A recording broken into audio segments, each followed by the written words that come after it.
Bye-bye. Yes. Bye. Ik zeg dat ze mag al weg, hoef niet te wachten. Ik zeg dat ze mag al weg.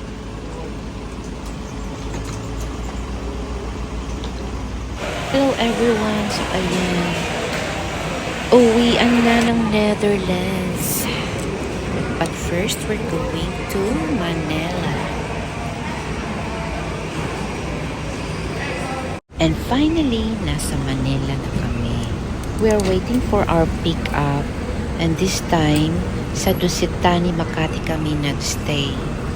We will stay in Dusitani for 2 nights and then going back to the Netherlands.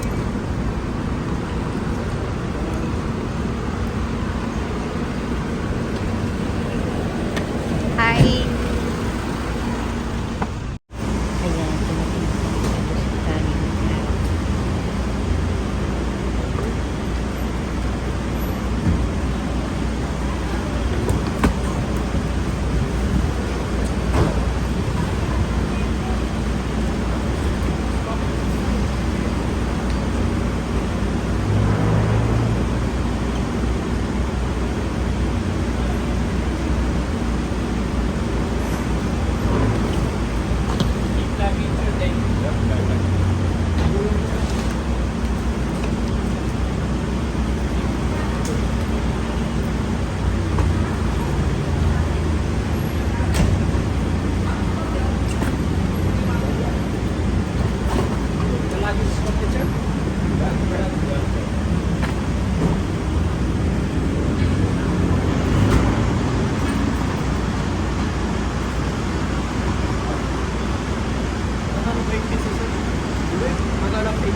Maybe you're from out of the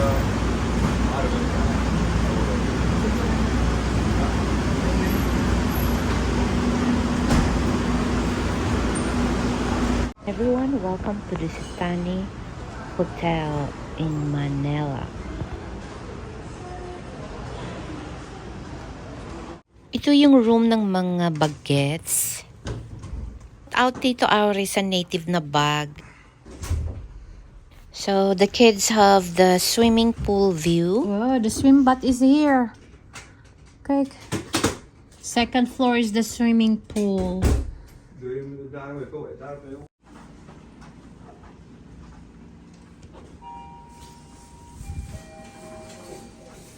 Oh, ik dacht spiegel. Yan, we're going to SM Makati. Walking distance lang, parang mag-cross ka lang ng street. So, actually, Dusitani, maganda ang location niya kasi malapit lang siya sa mga malls. Hindi ka na mag-taxi kung baga. Yung nakikita niyong building na yan, yan na yung SM. So, maglibot-libot tayo at magtitingin tayo kung ano ang madadala natin sa ating bagahe. Alam niyo ba, ang una naming hinahanap dito ay ang Jollibee.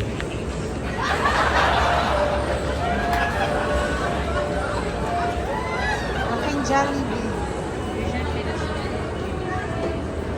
Alam niyo yung totoo, each time magbabakasyon kami maski sa ibang country. Before kami niyan, syempre magplaplano kami ng vacation. Ginugoogle namin yan agad kung may Jollibee sa country na yan or sa place ng pupuntahan namin. Halimbawa, nung last January this year, di ba nagpunta kami ng Dubai, so agad, actually before kami nag-book ng hotel, ginugol na namin kung saan yung Jollibee, saan yung Chowking, saan yung gusto naming mga restaurant na puntahan. Same, halimbawa kasi sa Italy, merong ding Jollibee. Ganun yung ginagawa namin sa London. Dito lang sa hindi lahat ng Europe kasi merong Jollibee. Yun yung nakakainis. Gusto ko talaga ang Jollibee. Nakakaloka dito. Yan, parang ang layo na naming nilakad. Hindi pa namin nakikita ang Jollibee.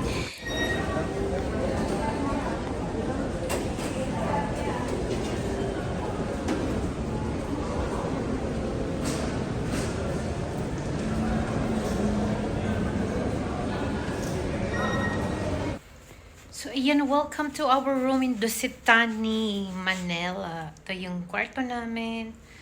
Malaki siya. Spacious, very spacious. Ang aming hotel ay malapit lang sa SM, Ayala, Greenbelt. Kumain na kami sa Jollibee. Nakita niyo few minutes ago yung video. Na-videohan ko ba? Oo. Tapos yun. Yan na yung SM. Tapos, konektado sila. Maganda dito, connected yung mga mall. So, parang, tumawid lang kami. Tumawid lang kami dyan. Tumawid lang kami. Tapos yun, SM na. So, ayos talaga. Siyempre, pagkatapos namin kumain, actually, mga pagod kami kasi, ano pa lang, 3:00 pa lang ng madaling araw, naligo na kami dahil sa aming flight from Tacloban to Manila. So, pagkatapos kumain, naglibot-libot kaso, sa sobrang laki ng mall, baka daw mawala kami. Charis. Hindi. Mga pagod. Inaantok. Yun ang rason. So, mas pinili nila magpunta ng grocery kaysa anuhin yung mall. Kasi nga, pagod. Bumili lang kami ng extra water. Tapos, bumili ako syempre ng mga Goldilocks para kung gutumin na naman ako ngayon or later, meron ako makakain. At syempre, bumili din ako ng lansunis. Ang plano ko bukas, bumili ako ng lansunis na dadalhin sa Amsterdam. Ilang kilo ba to? Oh, 1/2 kilo. So, I can still bring.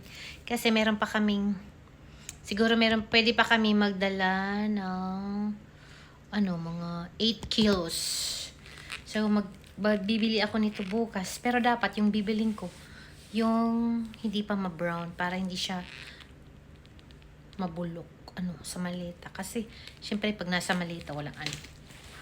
So, ayan, ang laki talaga. Very spacious yung kwarto namin.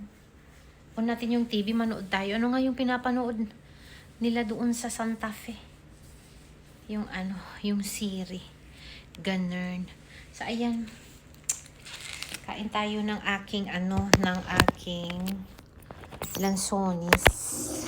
Kain tayo kasi wala yan doon sa pupuntahan natin uli sa uuwian natin. Kaya si Mr. naman ang plano, matutulog siya, ako manonood ako ng TV. Sana pwede manood ng Netflix. Magmumukbang muna ako sa akang masarap, matamis.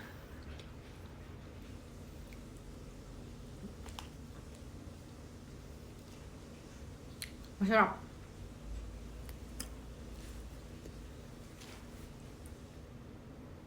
Yung bata, andun sa kwarto nila.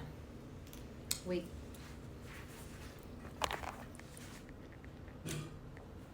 Kuha tayo ng yung ito. Dito natin itatapon. Dito natin itapon yung ating. Ayan, para hindi tayo makalat. Ganun. So, ayan, ilang araw na lang, in 3 days na lang, babalik na kami ng Netherlands. Ayan. Bali ako? Nice, sige, cool. Ako. So, ayan. See you later.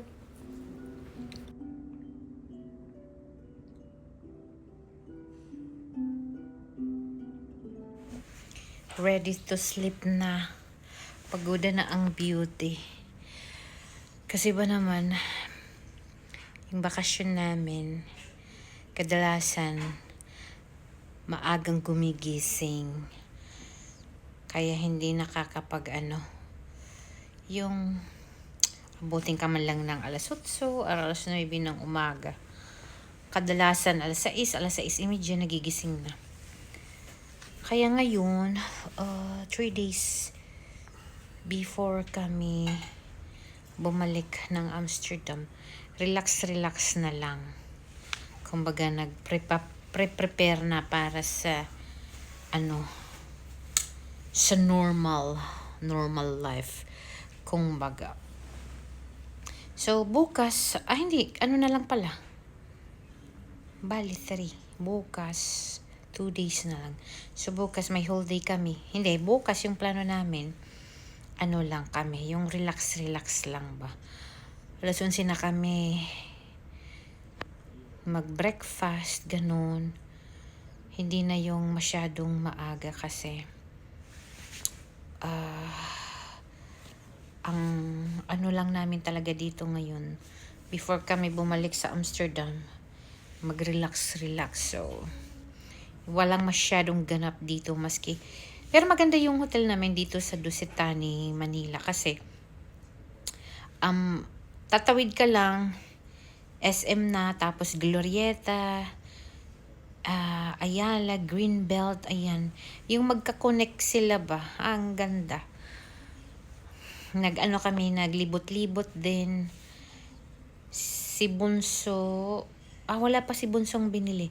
Sabi ko kay Bunso, kung may bibilhin siya, yung maliliit lang na bagay, hindi yung malalaki. Kasi, yung space ng malita namin, yung pang maliit na lang ba? Yung pang i-insert. Although, meron pa kaming, ilang kilos pa ba yung, siguro, 6, 7, 8, 9, 10, mga 6 kilos. Meron pa kaming 6 kilos allowance. Kaso, kung malaki yung bilhin niya, parang walang space. So, dapat yung maliliit lang na yung pwede mong i-insert sa mga gilid-gilid. Ganun. Or, yung pwedeng ilagay sa aming carry-on bag. Ganun. So, ayan. Wala si Mr. naliligo pa. Ako naman, nanood ako ng, oh my God, nakalimutan ko yung title. Yung may si Dina Bonnevie, yung 2:30. Nakalimutan ko yung title, tinanong ko yung kapatid ko.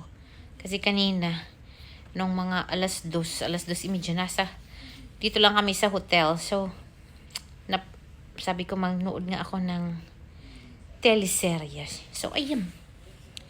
Ano na ngayon yung date? July 31. So, ayan. Sa Sabado, August 3, nasa Amsterdam na kami. Pero, late nyo na itong mapapanood kasi yun. Matagal ako mag-edit. Ganun. So, ayan. Ano yung view? Paggabi pala. Patingin ko sa inyo. Hindi makita yung ano. Basta yung doon, SM na yan. Doon sa may mga dyan. Yung dyan na building.